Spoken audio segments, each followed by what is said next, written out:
They have been through so much more than families involved in murder cases. He's right. It's a fraternity you don't want to be part of.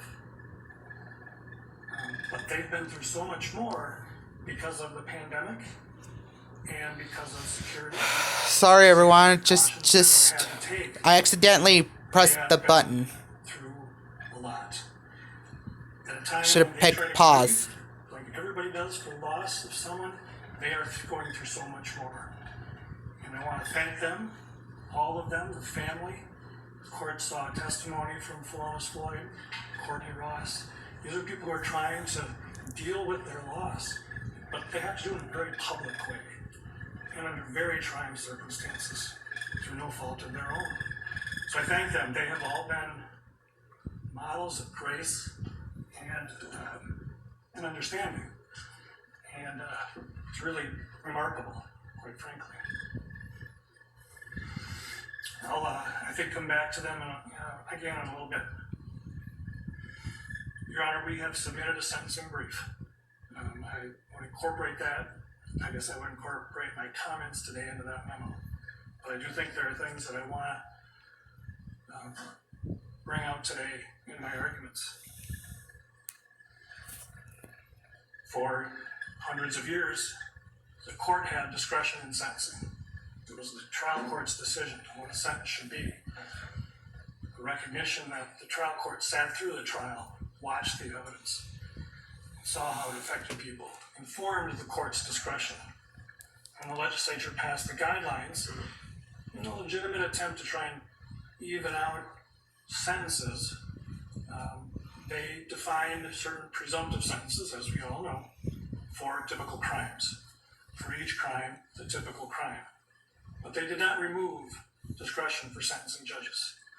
They recognized that nobody is better suited to decide whether this is the typical case represented by that guideline's presumptive sentence, or if there are reasons why this is worse than that. And the guideline still gives this court discretion when there are aggravating factors to give a more serious sentence than what the guideline's presumption calls for. And as you know, we are asking you to do that today. As this court found, there are 4 aggravating factors that we have identified. They go beyond a list of just what those factors are. We have not just done our homework and found a list. The court made good findings, detailed findings about those factors. And we think they justify a greatly increased sentence.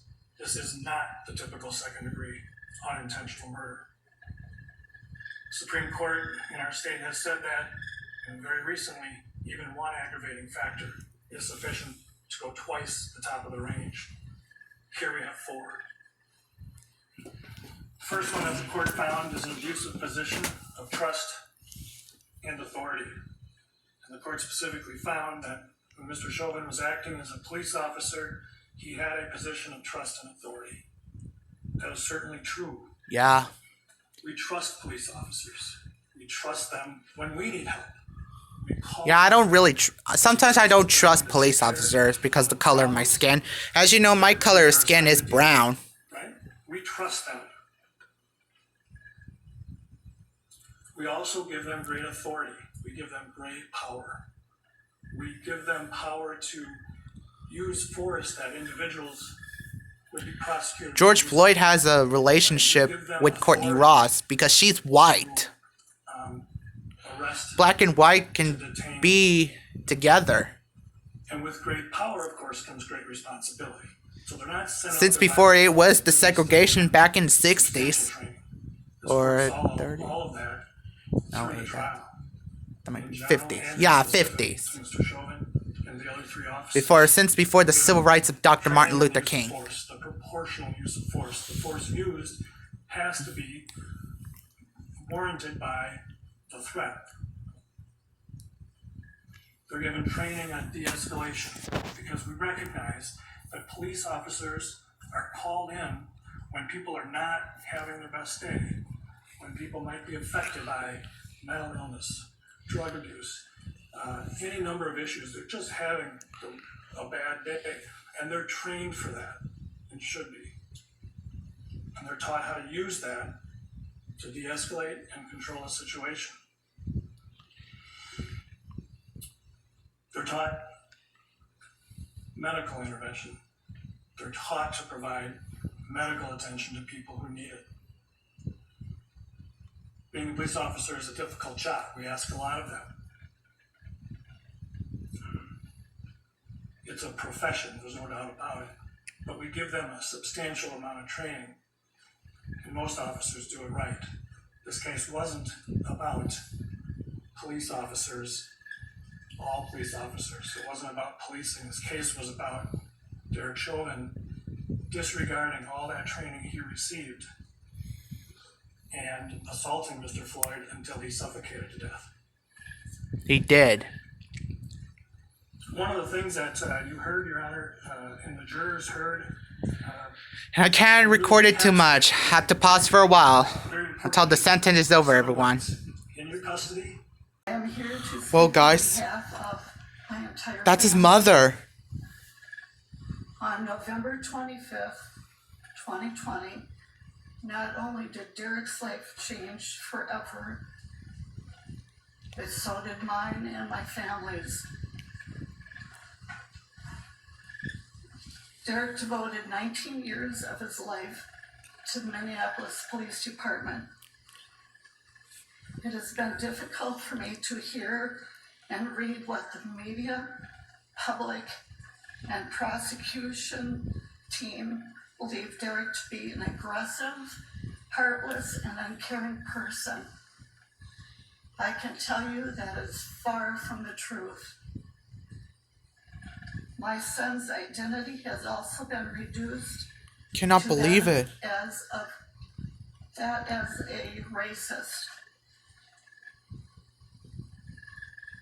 I want this court to know that none of these things are true and that my son is a good man. Derek always dedicated his life and time to the police department. Even on his days off, he would call in to see if they needed help.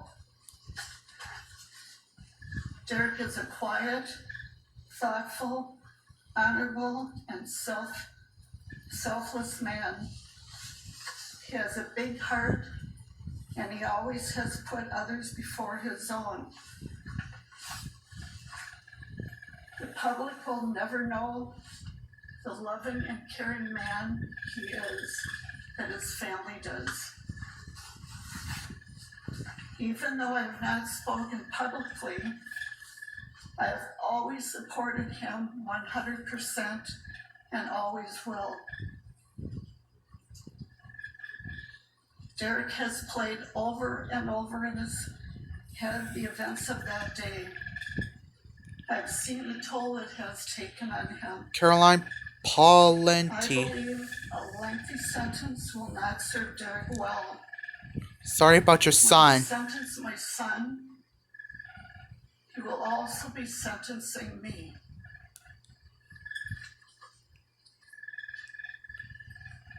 I will not be able to see Derek, talk to him on the phone, or give him our special hug. Plus the fact that when he is released, his father and I most likely will not be here. Sorry about your son, Carolyn.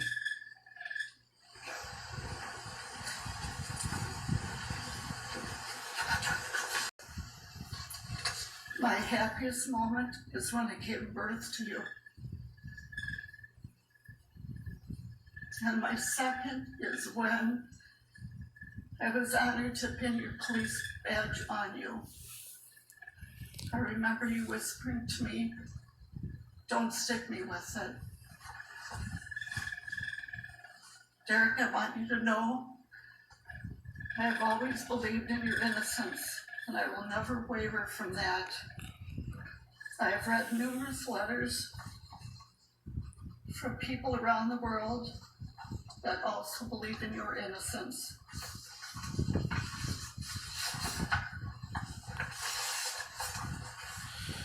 No matter where you go, where you are, I will always be there to visit you. I promise you I will stay strong, as we talked about, and I want you to do the same for me. I will do what you told me to do. Look at that, Derek. You made your mother cry. What you did. So, I will be here for you when you come home. Remember, there is no stronger bond or love than a mother's love. And one final thought I want you to remember. Remember, you are my favorite son. Thank you for your time.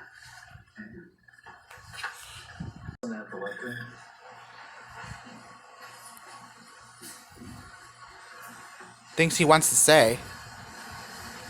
Mr. Chauvin, this is your opportunity if you wish to give any input to the court. And so I turn it over to you and your attorney. Thank you, Your Honor. At this time, due to some additional legal matters at hand, I'm not able to give a full formal statement at this time. But very briefly, though, I do want to give my condolences to the Floyd family. There's going to be some other information in the future that would be of interest, and I hope things will give you some peace of mind. Thank you. And I'll note that I did read your comments in the pre-sentence investigation as well. Thanks, Ron. All right, we are going to take a 15-minute recess so that I can complete the sentencing order based on what I've heard today. And let's reconvene at 2:45. We're in recess. All right, they're gonna be in break. Taking a break now. We did hear from the former officer Chauvin, noting that unable to say certain things right now, being a bit cryptic, but offering his We'll be right. condolences All right. to the Floyd Well, family and subscribe my channel, drop a like, and comment below. How'd you like this? See you later, everyone. Without elaborating.